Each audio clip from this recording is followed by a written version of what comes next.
الحمد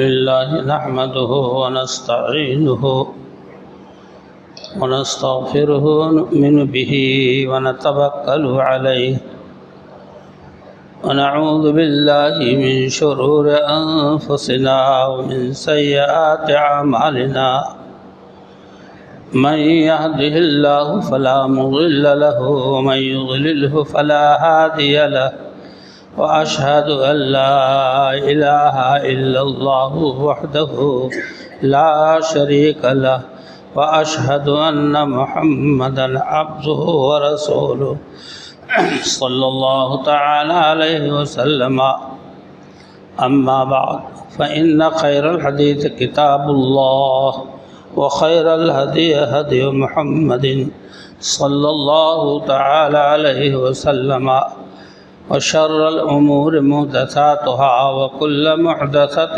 بدعة وكل بدعة ضلالة وكل ضلالة في النار. أعوذ بالله السميع العليم من الشيطان الرجيم. بسم الله الرحمن الرحيم.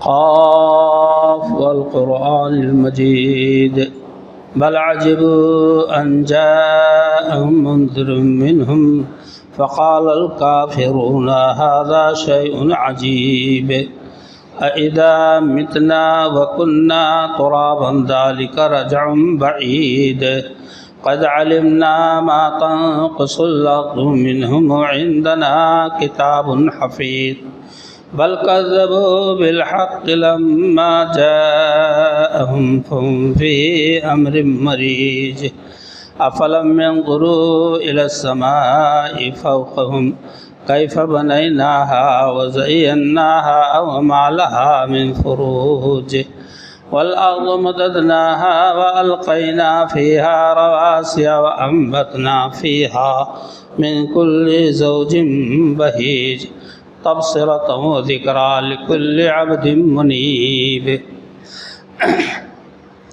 قال الله تبارك وتعالى في مقام آخر لقد من الله على المؤمنين إذ بعث فيهم رسولا من أنفسهم يتلو عليهم آياته ويزكيهم ويعلمهم الكتاب والحكمة وَإِن كَانُوا مِن قَبْلُ لَفِي ضَلَالٍ مُبِينٍ. اللہ جل مجدہ کی بے حد و بے حساب تعریفات اور اس کے بھیجے ہوئے سید الانبیاء جناب محمد الرسول اللہ صلی اللہ علیہ وسلم پر بے شمار درود و سلام کے نذرانے. حاضرین گرامی،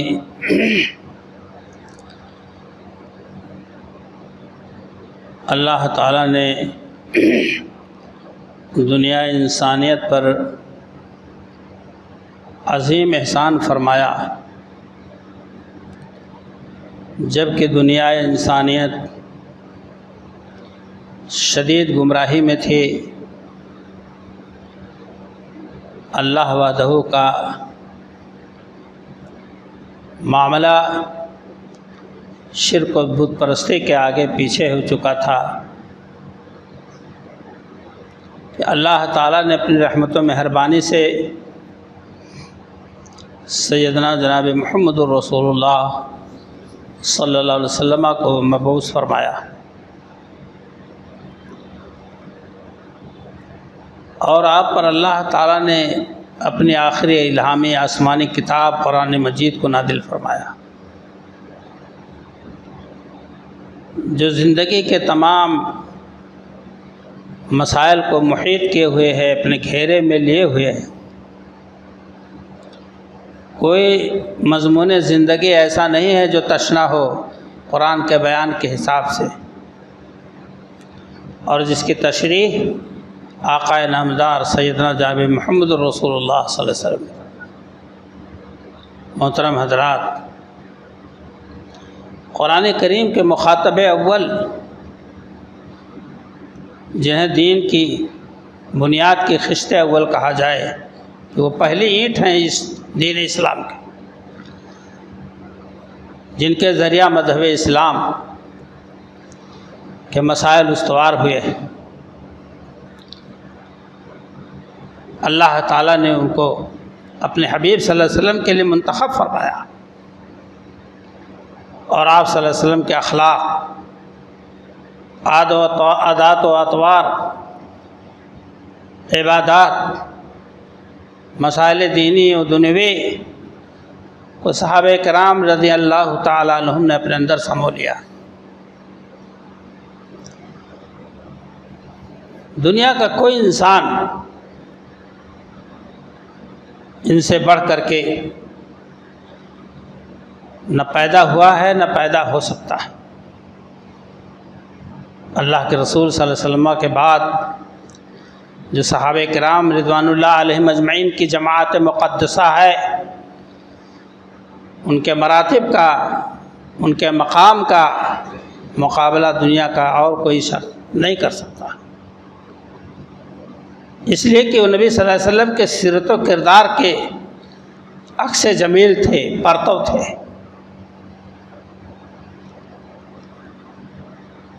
میرے دوستو اور بھائیو، اللہ نے فرمایا کہ اہل ایمان پر اللہ نے احسان کیا کہ اللہ نے انہی میں سے ایک شخص کو نبی بنا کر مبعوث فرمایا جو اللہ کی کتاب کی تلاوت کرے، ان کے دلوں کو پاک و صاف کرے، اور کتاب و حکمت کی باتوں سے آشنا کرے۔ وہ لوگ اس سے پہلے گمراہی میں تھے کہ اللہ تعالیٰ نے یہ مضمون کئی جگہ قرآن میں بیان فرمایا ہے، اپنا احسان جتلاتے ہوئے دنیا انسانیت پر۔ میرے دوست اور بھائیو، اگر صحابہ کرام رضوان اللہ علیہم اجمعین کے بارے میں، خلفائے راشدین رضی اللہ تعالیٰ عنہم کے بارے میں ہم نے ان کے ایمان کے بارے میں شک کیا، شبہ کیا، تو آپ کو یہ سمجھنا ہوگا کہ اللہ کے رسول صلی اللہ علیہ وسلم جس کام کے لیے مبعوث کیے گئے تھے کہ لوگوں کے دلوں کو پاک و صاف کر دیں گناہوں سے، غلطیوں سے، اور ان کے اندر اسلامی تہذیب، صداقت، عدالت، سخاوت، شجاعت کو پورے طرح سے آپ صلی اللہ علیہ وسلم دیانت داری، امانت داری، تقوی و پرہیزگاری ان کے اندر پورے طور سے، مکمل طور سے اللہ کے رسول صلی اللہ علیہ وسلم معمور کر دیں، بھر دیں، تو شک ہوگا کہ اللہ کے رسول صلی اللہ علیہ وسلم کو اللہ نے ضرور بھیجا، لیکن نعوذ باللہ من ذالک کہنا پڑے گا الیاذ باللہ کہ آپ نے صحابہ کرام کا تزکیہ نفس نہیں کیا۔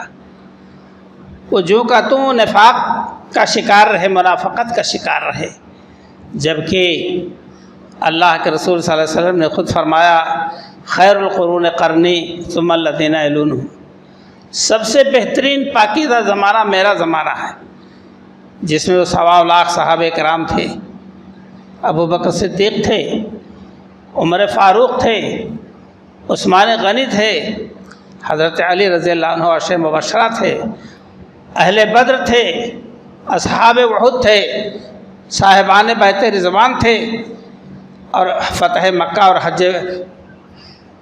حجۃ الوداع میں 1.25 لاکھ صحابہ کرام کا مجمع تھا، جس میں مرد اور عورتیں سبھی تھے۔ میرے دوستوں اور بھائیوں، اللہ رب العالمین کو کان ما یکون کی خبر ہے، ایسے نہیں اللہ تعالیٰ نے ان صحابہ کرام کی تعریف کی ہے۔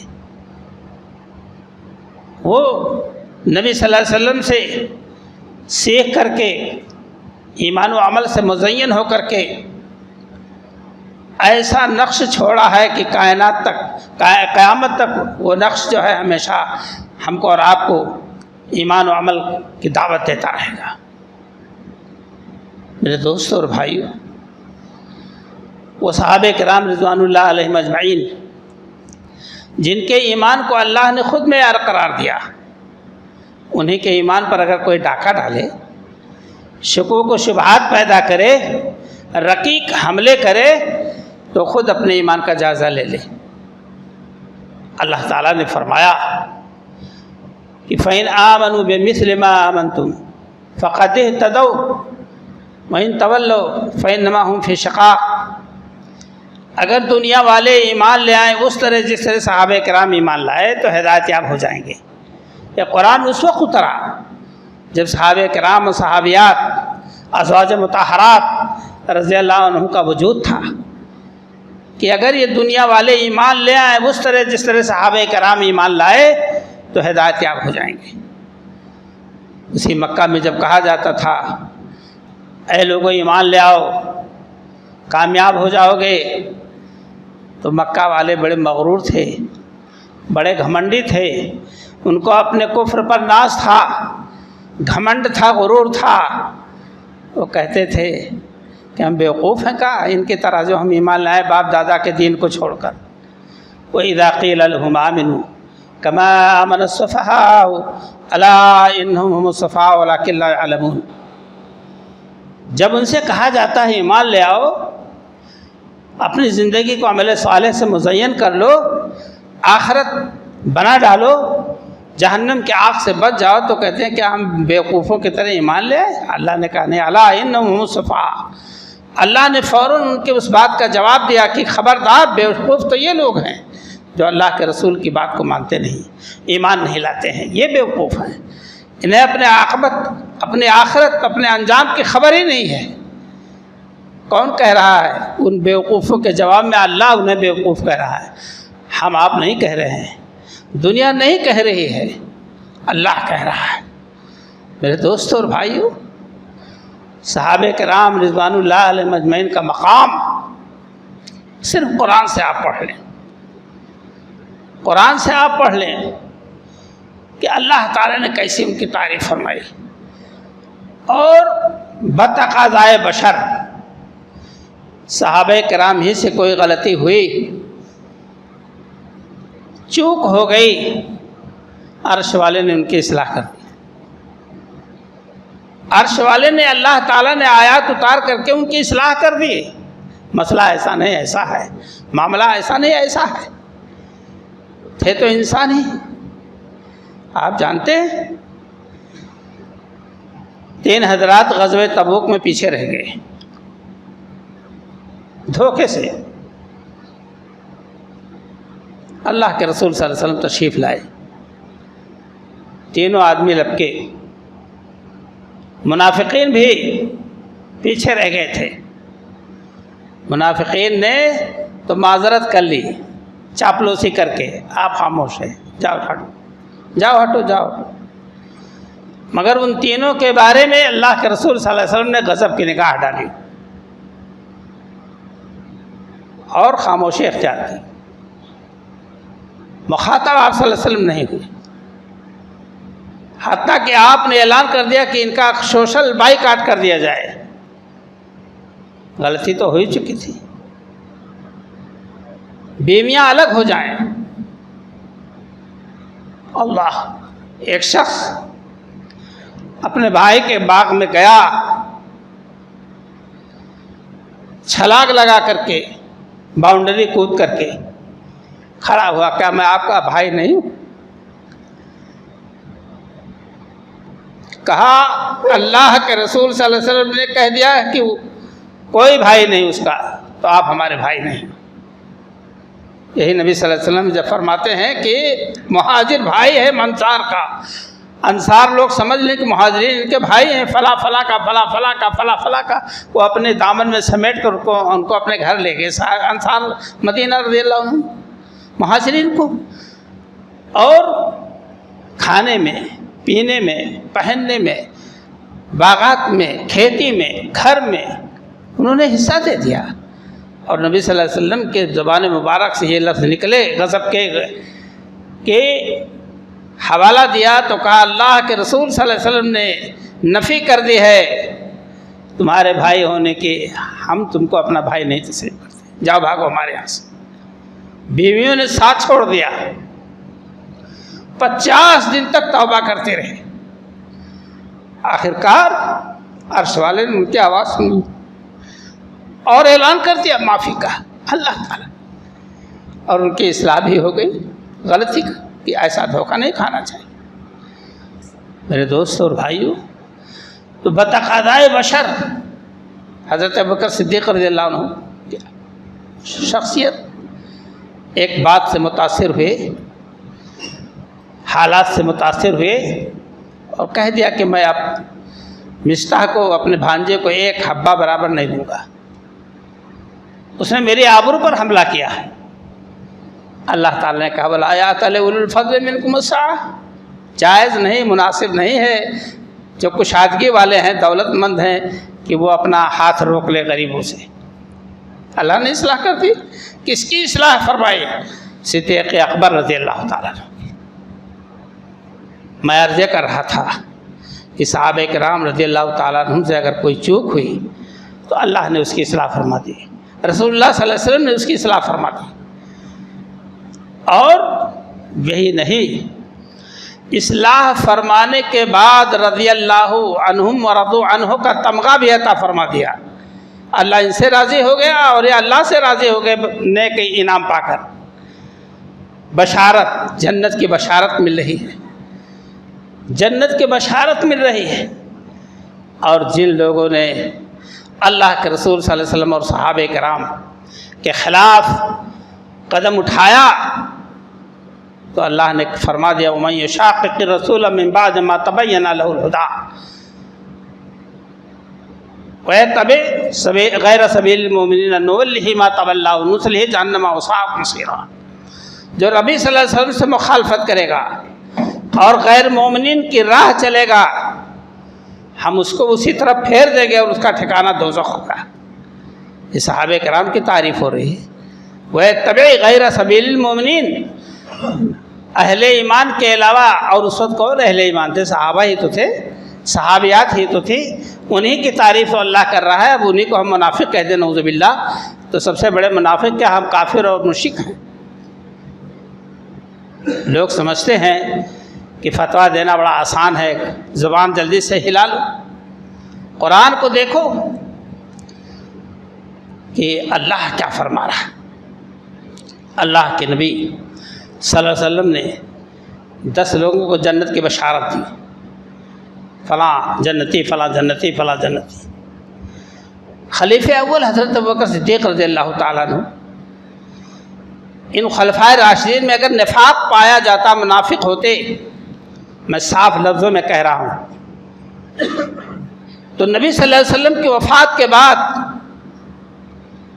جو اسلام کو فروغ ملا، ترقی ملی، اسلام کا مضمون آگے بڑھا، عمر فاروق کے انتقال کے وقت 24 لاکھ مربع میل کے چوہدی میں اسلامی حکومت کا جھنڈا لہرا رہا تھا۔ اگر نفاق ہوتا تو ہاتھ پاؤں سمیٹ کر بیٹھ جاتے، عہدہ لے کر خلافت کا کی مسند پا کر کے خاموش ہو کے بیٹھ جاتے، اب تو میرا مقصد حل ہو گیا، نعوذ باللہ من ذالک۔ مگر نہیں، وہ اللہ کے رسول کے دین اسلام کے سچے فدائی تھے، سچے جانثار تھے اور دل و جان سے قربان تھے دین اسلام پر۔ اسی لیے ابوبکر صدیق رضی اللہ تعالیٰ عنہ جب خلافت کے عہدے پر متمکن ہوئے اور ارتداد کا دور شروع ہو گیا، جن کے دلوں میں کھوٹ بنی تھی وہ اسلام سے پھرنے لگے۔ مسلمانوں نے بھی بعض جگہ زکوٰۃ کو دینا گوارا نہ کیا، کہا یہ زکوٰۃ اپنے تئیں خرچ کریں گے، ہم بیت المال مدینہ میں نہیں بھیجیں گے۔ اب دیکھیے، اگر کچھ کمی ہوتی، 1000 بار نعوذ باللہ حضرت ابوبکر صدیق، عمر فاروق، عثمان غنی، علی رضی اللہ عنہم کے بارے میں ہم اور آپ ایسا کوئی غلط تصور نہیں کر سکتے۔ اگر کوئی کمی ہوتی تو ہاتھ پاؤں سمیٹ کر بیٹھ جاتے، جانے دو۔ ابوبکر صدیق رضی اللہ عنہ نے کہا واللہ اگر کوئی ایک رسی بھی دیتا تھا زکوٰۃ میں تو میں جہاد کر کے اسے وصول لوں گا۔ اور مسیلمہ کذاب، اسد انسی، سجاح، طلحہ اسدی، ان لوگوں نے اس وقت میں دعویٰ نبوت کر دیا کہ ہم اللہ کے نبی ہیں۔ اللہ اکبر۔ لیکن ابوبکر صدیق جس حوصلہ کے، جس عزم و ارادہ کے پہاڑ تھے، اس کو بروئے کار لائے اور ان تمام غلط دعوے داروں کو کیفر کردار تک پہنچایا، جہاد کیا۔ آپ سمجھ رہے ہیں میرا مفہوم کہ اگر صحابہ کرام خلفائے راشدین کے دلوں میں کھوٹ ہوتی، نفاق ہوتا، تو کیا ضرورت تھی جان کھپانے کی؟ یہ حضرت عمر فاروق رضی اللہ عنہ رات کو گشت کر رہے ہیں، ایک عورت کو دیکھا ہڈیاں گرما رہی، دیر ہو گئی، بچے رو رہے ہیں، قریب گئے، کیا بات ہے؟ بچے رو رہے ہیں، کھانا تیار نہیں ہو رہا ہے۔ کہا کیا بتاؤ، ہڈیاں میں کچھ نہیں، پانی گرما رہی ہوں، ان کو تسلی دے رہی ہوں کہ کھانا پک رہا ہے، سو جا بیٹا، ابھی جگا کے کھلا۔ لوٹ آئے، بیت المال میں آٹا لیا، کھجور لیا، کھانے پینے کے سامان رکھے، گھی پنیر لیا، بورے میں بھرے، پیٹھ پہ لادا۔ غلام نے کہا خلیفۃ المسلمین امیر المومنین خادم حاضر ہے، میری پیٹھ پہ لاد دیجئے، جہاں کہیے پہنچا دوں۔ کہا قیامت کے دن تو میرا بوجھ نہیں اٹھائے گا، خوف آخرت دیکھیے، غربا کی پریشان حال لوگوں کی خبرگیری کا منظر دیکھیے۔ کہا ہے غلام تو دنیا میں تو اٹھا سکتا ہے، قیامت کے دن جواب دے میں ہوں گا۔ جن بچوں کو میں نے روتا ہوا بلکتا ہوا دیکھا بھوک سے، جب تک انہیں ہنستا مسکراتا نہیں دیکھ لیتا ہوں، میں بیٹھ نہیں سکتا۔ یہ کون ہے؟ یہ عمر فاروق رضی اللہ تعالیٰ۔ اللہ اکبر۔ موٹا جھوٹا کھانے والے، موٹا جھوٹا پہننے والے، جو ہمارے آپ کے تصور سے باہر ہیں۔ صحابہ کرام نے، حضرت علی رضی اللہ عنہ نے، حضرت عثمان غنی رضی اللہ عنہ نے اور دیگر صحابہ اکٹھا ہوئے اور کہا کہ بھائی ایسا کرو کہ عمر فاروق سے کہہ دو، خلیفہ سے، کہ ذرا اچھا کھائیں، اچھا پہنیں۔ ان کے یہاں تو روم سے، ایران سے، شام سے، مصر سے وفد آتے ہیں، اور ان کا وہی حال ہے، تمام پابند لگے ہیں، کھانے میں وہی خشک روٹی ہے، یہ ہے وہ ہے۔ تو کہا بھائی ہمارے اندر، سبوں نے کہا ہمارے اندر ہمت نہیں کہ عمر فاروق کو ہم جا کے کوئی بات گزارش کر سکیں۔ کہا تب؟ تو کہا حفصہ کو بلاؤ، ان کی بیٹی عائشہ رضی اللہ عنہا کو بلاؤ، ان دونوں کو بھیجو اور خلیفہ سے یہ بات کہیں۔ لے گئی، تشریف لے گئی۔ آنے کی وجہ پوچھی، تمہید باندھی۔ حضرت عمر رضی اللہ عنہ کہا کیا مجھے تم دنیا کی زیب و زینت کا طرف دھکیلنا چاہتی ہو؟ جس حال میں رسول اللہ صلی اللہ علیہ وسلم کو میں نے دیکھا ہے، اسی سنت پر میں ہمیشہ قائم رہوں گا۔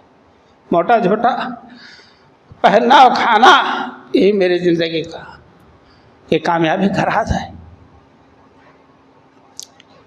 حضرت عثمان غنی رضی اللہ عنہ نے رومیوں کا جینا تنگ کر دیا اپنے دور میں۔ میں یہ کہنا چاہتا ہوں اگر نفاق ہوتا دل میں، نعوذ باللہ من ذالک، تو صحابہ کرام خلفائے راشدین ہاتھ سمیٹ کر بیٹھ جاتے اور مزے اڑاتے، اور رومی اپنا اپنی راجدھانی اور اپنا محل چھوڑ کر بھاگ رہے تھے، پناہ ڈھونڈ رہے تھے کائنات کے اندر، دنیا میں کوئی گوشہ ملے جہاں میری جان بچے۔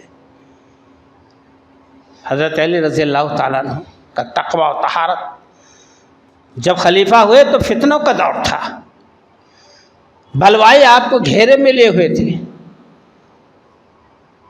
کسی پہلو چین نہیں تھا، لیکن حضرت علی رضی اللہ تعالیٰ عنہ امیر المومنین خلیفۃ المسلمین کے تقوی اور طہارت کو، ان کے عدل و انصاف کو نہیں چھین سکے۔ تاریخ میں لکھا ہے کہ شہد آیا تو حضرت حسن رضی اللہ عنہ دیکھا کہ ہاں شہد آیا، بیت المال میں تقسیم ہوگا، ہمارا بھی حصہ اس میں لگے گا۔ اور اتفاق سے ہمارے یہاں مہمان آنے والے ہیں، تو بیت المال کے خادم سے کہا کہ تھوڑا سا شہد دے دو، ہمارے مہمان لوگ کھا لیں، اور جب تقسیم ہوگا شہد تو ہمارا حصہ اتنا تم کاٹ لینا۔ بات سمجھ میں اس کے آئی، دے دیا۔ حضرت علی رضی اللہ عنہ کو پتہ چلا، کیا بات ہے بھائی، بغیر میری اجازت کے کام کیسے تو نہیں کیا؟ بلاؤ حسن کو۔ کیوں بھائی آپ نے شہد نکلوائی؟ ابا جان کیا بتاؤ، ایسا ایسا میں نے سوچا، اب کچھ نہیں، اس کو لا کر کے واپس کرو، جب تقسیم ہوگا تب ملے گا۔ ایسے کیسے آپ نے سمجھ لیا کہ اس میں میرا حق ہے اور جب تقسیم ہوگا تو کاٹ لینا؟ واپس کرا لیا۔ عمر فاروق رضی اللہ عنہ کے بیٹے عبداللہ بن عمر نے جنگ جلولہ کے موقع پر مال غنیمت کے اونٹ کو خرید لیا۔ عمر فاروق رضی اللہ عنہ کو پتہ چلا، بلاؤ ہمارے بیٹے کو۔ کیسے خرید لیا؟ تمہارے ساتھ رعایت کی گئی ہوگی کہ خلیفہ کا بیٹا ہے، مال واپس کرو۔ بڑی رد و قدح کے بعد کسی بات پر یہ بات طے ہوئی، شرط پر، مگر خلیفہ عمر فاروق عدل انصاف کے خوگر تھے، عدل انصاف کے پیکر تھے، اور ان سب کی عدالت پر، ان سب کی جو ہے فقاہت پر، ان سب کی طہارت و نجابت پر اگر کوئی ذلیل اور رسوا کن آدمی انگلی اٹھائے تو اس سے زیادہ بدترین انسان کوئی نہیں دنیا میں۔ میرے دوستوں اور بھائیوں، محمد الرسول اللہ والذین معه اشداء علی الکفار رحماء بینہم تراہم رکعا سجدا یبتغون فضلا من اللہ ورضوانا سیماہم فی وجوہہم من اثر السجود۔ قرآن تعریف کہا تھا محمد صلی اللہ علیہ وسلم اور ان کے ساتھی جو ایمان لائے آپ پر، اشداء علی الکفار، کافروں پر سخت ہیں، فولاد ہیں، اور آپس میں ایک دوسرے کے شفیق و مہربان ہیں۔ ایک مومن مومنین کے لیے شفیق و مہربان ہے۔ رحماء بینہم تراہم رکعا سجدا یبتغون فضلا من اللہ ورضوانا۔ آپ دیکھیں گے ان کو رکوع کرتے ہوئے، سجدہ کرتے ہوئے، اللہ کا فضل تلاش کرتے ہیں۔ سیماہم فی وجوہہم من اثر السجود، کثرت سجدہ سے ان کی پیشانیاں روشن ہوں گی، نشان ظاہر ہوگا کثرت سجود سے۔ یہ قرآن ان اہل ایمان کی تعریف کر رہا ہے جو حضور کے ساتھی تھے، اور آپ انہی کو کہہ دیں منافق تھے۔ کون سی دوسری آسمانی کتاب آپ پر اتری جس نے تردید کر دی ان کے ایمان کی؟ یوم لا یخزی اللہ النبی والذین آمنوا نورهم یسعی بین ایدیہم وبایمانہم یقولون ربنا اتمم لنا نورنا واغفر لنا انک علی کل شیء قدیر۔ جس دن اللہ تعالیٰ اپنے حبیب صلی اللہ علیہ وسلم کو رسوا نہ کرے گا، اور وہ لوگ جو ایمان لائے آپ پر، کون ایمان لائے تھے؟ اللہ اکبر، ایسا ویسا ایمان نہیں تھا۔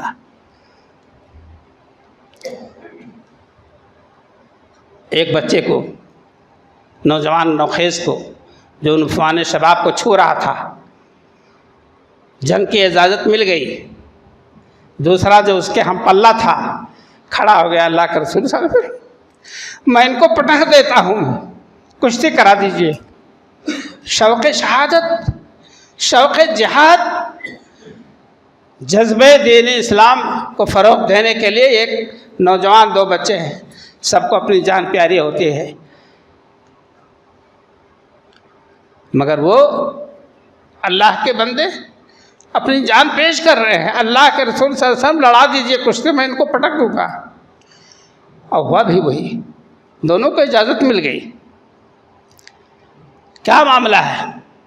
اگر ان کے دلوں میں نفاق ہوتا، منافقت کی بو ہوتی، تو میرے دوستوں اور بھائیوں، مذہب اسلام حجاز کے اندر، مکہ و مدینہ کے اندر سمٹ کے رہ گیا ہوتا، اور پتہ نہیں کب تک خاک اڑ گئی ہوتی اس کی۔ لیکن نہیں، اللہ کے بندوں نے دین اسلام کو اپنے خون جگر سے سینچا، اس کو تقویت دی جان سے، مال سے۔ آپ جانتے ہیں یہ اگر اتنے دیانتدار، امانت دار، صدق و صفا کے مالک نہ ہوتے تو مذہب اسلام کو فروغ نہیں ملتا۔ حضرت عمر کے صالح رضی اللہ تعالیٰ آئے اور کچھ بیت المال سے مال مانگنا چاہا۔ کہا اس لیے آئے ہو کہ میرے رشتہ دار ہو، خبردار ایک پیسہ نہیں ملے گا، ایک پیسہ نہیں ملے گا۔ اور اس کے بعد اپنی جیب خاص سے ان کو 10,000 درہم دیے۔ کوئی مسئلہ تھا ان کی پریشانی کا، لیکن بیت المال کے مال پر ہاتھ نہیں رکھنے دیا۔ ایک مرتبہ ادھر آیا، آپ کی بیوی عاتقہ نے کہا میں تقسیم کر دوں۔ کہا میری بیوی تمہارے ہاتھ میں جو لگے گا، تاریخ آئے گی جب مورخ لکھے گا تو کہے گا عمر فاروق اپنی بیوی سے عطر بٹواتے تھے، تقسیم کرواتے تھے، اور اتنا حصہ ان کے ہاتھ میں لگا۔ میں نہیں گوارا کر سکتا۔ کہاں لائے، کس کو لائے؟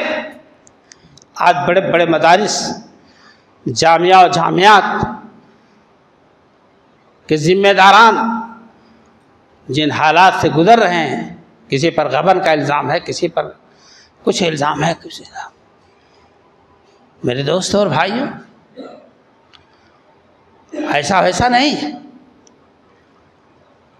سب لوگ واقعات سنتے ہیں، بکرے ذبح ہوئے، کھال اتاری گئی، گوشت بوٹی کیا گیا، فوٹو کھینچ کر کے اور لپیٹ کے اور گاڑی میں لے کے چل دیے۔ غربا تاکتے رہ گئے، حالانکہ وہ غربا میں تقسیم کرنے کے لیے آیا۔ بہت سے واقعات اس طرح کے ہیں۔ میں عرض کر رہا تھا کہ خلفائے راشدین ہیں، یہ صحابہ کرام، ان کی زندگیوں کو اللہ نے پاک و صاف کر دیا ہے۔ لقد رضی اللہ عن المؤمنین اذ یبایعونک تحت الشجرہ، پہلے ہی اللہ نے کہہ دیا کہ اللہ راضی ہو گیا، بعد میں نہیں کہا۔ جو لوگ درخت کے نیچے بیعت رضوان میں اللہ کے رسول کے دست مبارک پر ہاتھ رکھ کے بیعت کی، جب عثمان غنی رضی اللہ تعالیٰ عنہ مکہ گئے حالات کا جائزہ لینے حدیبیہ کے موقع پر، تو افواہ اڑ گئی کہ اللہ کے رسول صلی اللہ علیہ وسلم تک بات پہنچی کہ عثمان غنی قتل کر دیے گئے۔ آپ نے صحابہ 1400 صحابہ کرام کو اکٹھا کیا، اپنے دست مبارک کو بڑھایا اور کہا یہ سمجھو یہ عثمان کا ہاتھ ہے کہ ہم لوگ ان کے ہاتھ پر بیعت کر رہے ہیں، جان مال قربان کر دینے کے لیے، قصاص لینے کے لیے۔ صحابہ کرام نے بیعت کی، اللہ تعالیٰ اس کو بیعت رضوان کا نام رکھا۔ لقد رضی اللہ عن المؤمنین، اللہ مومنین سے راضی ہو گیا۔ کون مومنین تھے؟ وہ ابو بکر صدیق تھے، عمر فاروق تھے، عثمان غنی تھے، حضرت علی رضی اللہ تعالیٰ عنہ تھے، عشرہ مبشرہ تھے، اصحاب بدر تھے، اصحاب احد تھے۔ یہ ایسے معمولی بات تو ہی ہے۔ اللہ جو کانا ما یکون کی خبر رکھتا ہے، کوئی پتا درخت سے گرتا ہے، ہلتا ہے تو اللہ اس کو جانتا ہے۔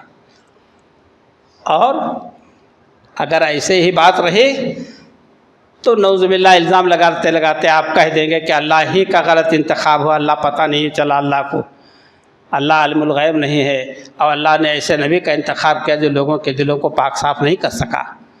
بہت بڑے مسائل اٹھ کھڑے ہوں گے جو ہمارے ایمان کا سودا ہو جائے گا، ہم اور آپ کفر کے راہ پر چل پڑیں گے۔ آج میرے دوستوں اور بھائی، لعن طعن کی جو بوچھار ہے، اللہ اکبر، اس کا جواب قرآن کے پاس ہے۔ احادیث رسول کو میں اس وقت جو ہے چھوڑ رہا ہوں، انشاءاللہ اللہ نے مجھے توفیق دی تو اگلے جمعہ کو صحابہ کرام کی عظمت، ان کی بلندی شان اور مراتب کو حدیث کی روشنی میں انشاءاللہ میں بیان کرنے کی کوشش کروں گا۔ اللہ ہمیں اس کی توفیق دے اور آپ کے ایمان کو اللہ مضبوط اور راسخ کرے کہ آپ صحابہ کرام کے بارے میں رضی اللہ عنہم کے بارے میں کہیں بھی لوچ کھانے کی کوشش نہ کریں۔ اور یہ بھی میں عرض کرتا ہوں، جو ساری باتیں کہی جاتی ہیں وہ اہل بیت کے مقابلے میں سب کو گردانا جاتا ہے۔ اہل بیت رضی اللہ تعالیٰ عنہ سینوں سے لگانے، جبینوں سے بسانے کے لائق ہیں۔ ان کے مرتبے کا کیا مقام اور کیا کہنا ہے۔ کہیں جواباً الزامی جواب کے طور پر بھی اگر آل بیت کو، حضرت علی رضی اللہ عنہ کو، بی بی فاطمہ رضی اللہ عنہ کو، یا حسن و حسین رضی اللہ عنہ کو ذرا بھی برابر آپ نے کوئی لکیر کھینچی معمولی سی تو آپ ایمان سے ہاتھ دھو بیٹھیں گے۔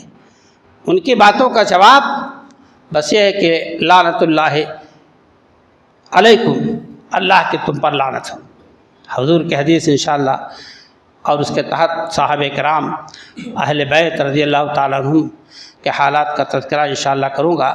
اللہ سے دعا ہے کہ مولا کریم ہمیں قرآن اور حدیث کی روشنی میں اصحاب محمد صلی اللہ علیہ وسلم، تابعین اعظام علیہ رحمہ اللہ اور تبع تابعین رحمہ اللہ کی عزت افزائی اور قدر افزائی کے اللہ ہمیں توفیق عطا فرمائے، اور صحابہ کرام کے اسوہ طریقے پر چلنے کی ہم لوگ کوشش کریں۔ بہت دور ہو چکے ہیں دین اسلام کی راہ سے، بہت ہٹ چکے ہیں، یعنی آپ خود کوشش کرنے لگے تو پسینہ آپ کو آ جائے گا۔ 5 وقتہ نماز، مال کی زکوٰۃ، حج بیت اللہ، روزہ، یہ سارے مسائل، صلہ رحمی اور تمام حقوق جو آپ کے ساتھ متعلق ہیں ان کی ادائیگی، آپ کو پسینہ چھوٹ جائے گا اور آپ اپنے آپ کو شرمندہ اور رسوا محسوس کریں گے۔ اللہ تعالیٰ قبل اس کے کہ وہ دن آئے جس میں ہم اور آپ شرمندہ اور رسوا ہوں، اللہ اس دن سے بچائے۔ قیامت کے دن تو یوم لا یخزی اللہ النبی والذین آمنوا معہ، اللہ اس دن قیامت کے دن نبی صلی اللہ علیہ وسلم کو رسوا نہ کرے گا اور نہ اہل ایمان کو رسوا کرے گا۔ جو لوگ اللہ کے رسول پر ایمان لائے اور حق کو ادا کیا، رسوا نہیں کرے گا۔ روشنی داہنے طرف، اب آگے آگے اور دائیں طرف دوڑے گی روشنی، اور بندے کہیں گے ربنا اتمم لنا نورنا، اے اللہ ہماری روشنی کو اور آگے کر دے، اور بڑھا دے، اور بڑھا دے۔ اللہ، یہ ہمارے آپ کے اعمال ہوں گے۔ اللہ تعالیٰ ہمیں صحیح معنوں میں ایمان عمل کی توفیق عطا فرمائے۔